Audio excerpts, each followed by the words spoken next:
आपने अक्सर देखा होगा कि शादी जैसे कार्यक्रमों में आने वाले कई मेहमान वर वधू को आशीर्वाद तो देते हैं, खाना भी खाकर जाते हैं, डीजे की धुनों पर डांस भी करते हैं, लेकिन जाते जाते विवाह कार्यक्रम से जुड़ी कोई ना कोई बुराई जरूर करके जाते हैं। बेशक शादी समारोह कुशलतापूर्वक संपन्न हुआ हो। भारत ने पीओके में सर्जिकल स्ट्राइक के कार्यक्रम को भी कुशलतापूर्वक संपन्न किया। बहुत सारे आतंकवादियों को तारों की छांव में हमेशा के लिए दुनिया से विदा भी कर दिया। भारतीय सेना की इस कार्रवाई की तारीफ देश के बहुत सारे नेताओं ने, बुद्धिजीवियों ने और यहां तक कि डिजाइनर पत्रकारों ने भी की। लेकिन इनमें से कई लोग तारीफ करने के साथ साथ इनडायरेक्ट तरीके से भारतीय सेना से अब सबूत भी मांग रहे हैं, यानी उन्हें इस कार्रवाई पर शक है। दिल्ली के मुख्यमंत्री अरविंद केजरीवाल ने भी एक वीडियो संदेश के जरिए देश के प्रधानमंत्री नरेंद्र मोदी को पहले तो धन्यवाद दिया।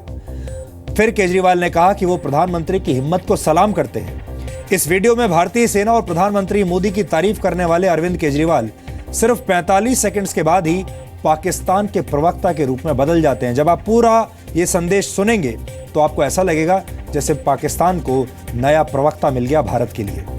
45 सेकंड तक भारतीय सेना के शौर्य और प्रधानमंत्री की इच्छा शक्ति को सलाम करने वाले केजरीवाल अगले 2 मिनट तक भारत की सरकार से हमले के सबूत मांगने लगते हैं। हालांकि इसके लिए वो एक मंझे हुए नेता की तरह पाकिस्तान के प्रोपेगेंडा का सहारा ले रहे हैं और कह रहे हैं कि पाकिस्तान पूरी दुनिया में भारत को बदनाम कर रहा है और कह रहा है कि भारत ने सर्जिकल स्ट्राइक को लेकर झूठ बोला है। इसलिए भारत सरकार को हमले के सबूत पेश करने चाहिए ताकि पाकिस्तान भारत को बदनाम ना कर पाए। इस वीडियो में अरविंद केजरीवाल की लाइट कैमरा और एक्शन वाली राजनीति आपको बिल्कुल साफ दिखाई देगी। पहली बार अरविंद केजरीवाल की अपील सुनने पर लगता है कि वो देश के हित को राजनीति से ऊपर रखकर देख रहे हैं। ऐसा शुरू में लगता है, लेकिन जैसे ही वो हमले के सबूत मांगना शुरू करते हैं, उनके अंदर एक डिजाइनर नेता की छवि नजर आने लगती है।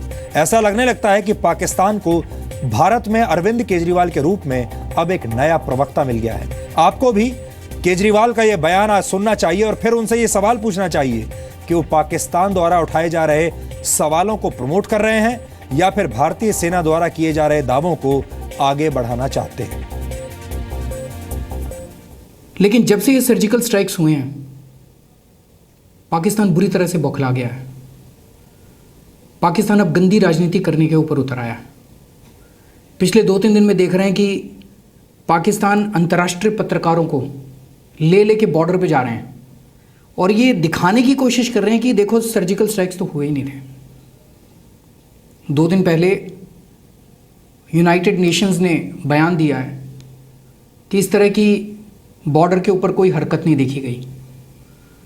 अभी कल CNN वाले एक रिपोर्ट चला रहे थे, उसमें ये दिखाने की कोशिश कर रहे थे, उनकी पत्रकार कह रही थी कि पाकिस्तान की सरकार एक बस भर के अंतर्राष्ट्रीय पत्रकारों को बॉर्डर पे लेके गई है और वहाँ ये दिखा रहे हैं कि देखो भारत कह रहा था यहाँ पे सर्जिकल स्ट्राइक हुए हैं, यहाँ तो कुछ भी नहीं हुआ।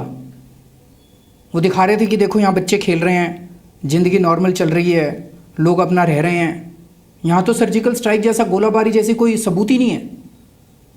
उस रिपोर्ट को देख के खून खौल उठा बुरी तरह से। BBC वाले, न्यूयॉर्क टाइम्स वाले, कल उनकी भी खबरें छप रही थी कि क्या वाकई सर्जिकल स्ट्राइक्स हुए हैं। तो पाकिस्तान अंतर्राष्ट्रीय स्तर पे भारत की साख खराब करने में लगा हुआ है। मेरी प्रधानमंत्री जी से अपील है कि जैसे प्रधानमंत्री जी ने और सेना ने और सब ने मिलके जमीन के ऊपर पाकिस्तान को मजा चखाया है, ऐसे ही ये जो पाकिस्तान को झूठा प्रोपेगेंडा कर रहा है, इसको भी बेनकाब करें। ये जो पाकिस्तान अंतर्राष्ट्रीय स्तर के ऊपर भारत को झूठा बदनाम करने की कोशिश कर रहा है, इसको भी बेनकाब करें। पूरा देश आपके साथ खड़ा है, हम सब आपके साथ खड़े हैं और देश के लोगों से अपील है कि जो पाकिस्तान झूठा प्रोपेगेंडा कर रहा है, इस पर बिल्कुल यकीन ना करें। भारत माता की जय।